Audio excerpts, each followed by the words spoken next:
Only if the proceeds of lending at interest were evenly distributed among the population would this central problem be solved.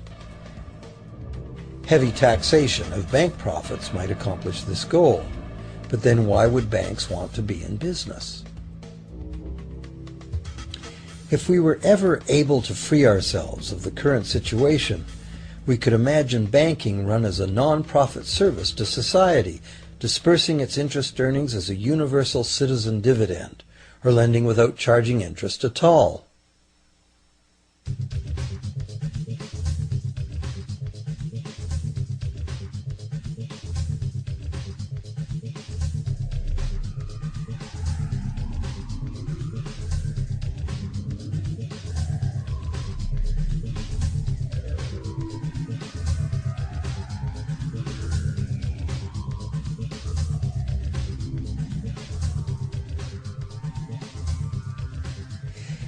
If it is the fundamental nature of the system that causes the problems, tinkering with the system cannot ever solve those problems. The system itself must be replaced. Many monetary critics call for a return to gold-based money, claiming that gold has a long history of reliability. They ignore the many scams that can be played with gold, shaving coins, debasing the metal, cornering the market, all of which were abundantly practiced in ancient Rome and contributed to its fall. Some advocate silver, it being more abundant than gold and therefore more difficult to corner. Many question the need to bring back precious metals at all. No one wants to go back to carrying heavy sacks of coins to go shopping. It's a certainty that paper, digital, plastic, or more likely biometric ID money would be the real medium of trade, with the same potential for creating unlimited debt money we have now. Beyond that, if gold again became the sole legal basis of money, those who have no gold would suddenly have no money. Other monetary reform advocates have concluded that greed and dishonesty are the main problems, and that there may be better ways to create an honest and equitable money system than returning to silver or gold. Inventive minds have proposed a variety of alternate ways to create money. Many private barter systems create money as debt, much as banks do, but it is done openly and without charging interest. An example is a barter system in which debt is expressed as pledges of hours of work, all work being valued equally at a dollar figure that then allows hours to be equated with the dollar price of goods. This kind of money system can be set up by anyone who can devise a way to do the accounting and find willing and trustworthy participants. Setting up a local barter money system, even if it were little used now, would be prudent emergency planning for any community. Monetary reform, like electoral reform, is a big topic, and one that requires a willingness to change and to think outside the box. Monetary reform, again, like electoral reform, will not come easily, because the enormously powerful interests that benefit from the existing system will do their utmost to maintain their advantage. Now that we've seen that money is just an idea, and that in reality money can be whatever we make it, here's one very simple alternative monetary concept to consider. This model is based on systems that have worked in the past, in England and America, systems that were undermined and destroyed by the goldsmith bankers and their fractional reserve system.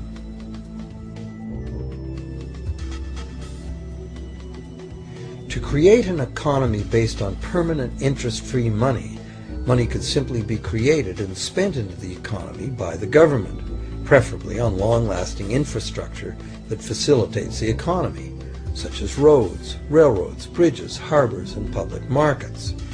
This money would not be created as debt, it would be created as value, that value being in the form of whatever it was spent on. If this new money facilitated a proportional increase in trade requiring its use, it would cause no inflation whatsoever. If government spending did cause inflation, there would be two courses of action available.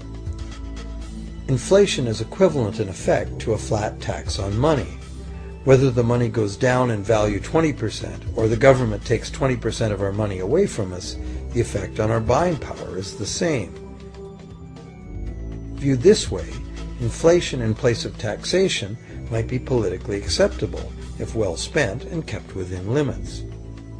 Or government could choose to counter inflation by collecting tax monies that it then takes out of use, thus reducing the money supply and restoring its value. To control deflation, which is the phenomenon of falling wages and prices, the government would simply spend more money into existence. With no competing private debt money creation, governments would have more effective control of their nation's money supply. The public would know whom to blame if things went wrong. Governments would rise and fall on their ability to preserve the value of money. Government would operate primarily on taxes, as it does now, but tax money would go much, much further, as none of it would be required to pay interest to private bankers. There could be no national debt if the federal government simply created the money it needed. Our perpetual collective servitude to the banks through interest payments on government debt would be impossible.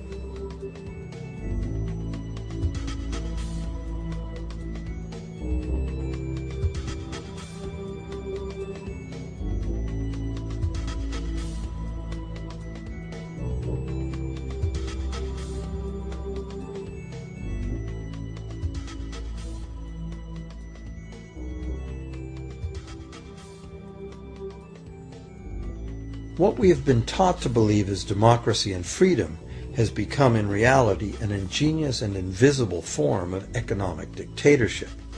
As long as our entire society remains utterly dependent on bank credit for its supply of money, bankers will be in the position to make the decisions on who gets the money they need and who doesn't.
Few people are aware today that the history of the United States since the Revolution in 1776 has been, in large part, the story of an epic struggle to get free and stay free of control by the European international banks.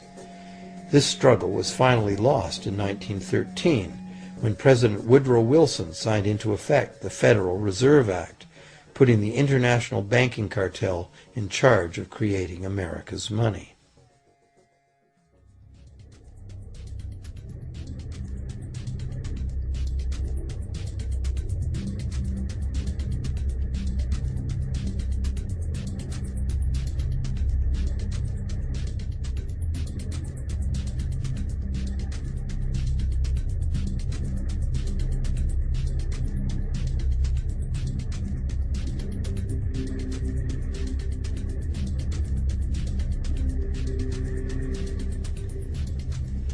The power of this system is deeply ingrained. So is the educational and media silence on the subject. Years ago, a Canadian Deputy Prime Minister surveyed scores of non-economists, both highly educated professionals and common-sense people on the street, and found that not one of them had an accurate understanding of how money is created. In fact, it's probably safe to say that most people, including the frontline employees of banks, have never given the matter a moment's thought. Have you?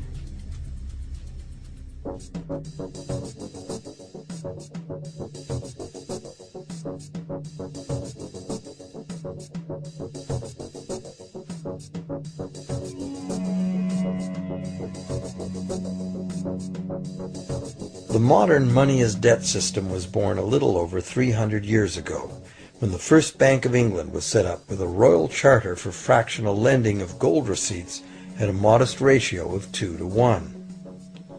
That modest ratio was just the proverbial foot in the door. The system is now worldwide, creates virtually unlimited amounts of money out of thin air, and has almost everyone on the planet chained to a perpetually growing debt that can never be paid off.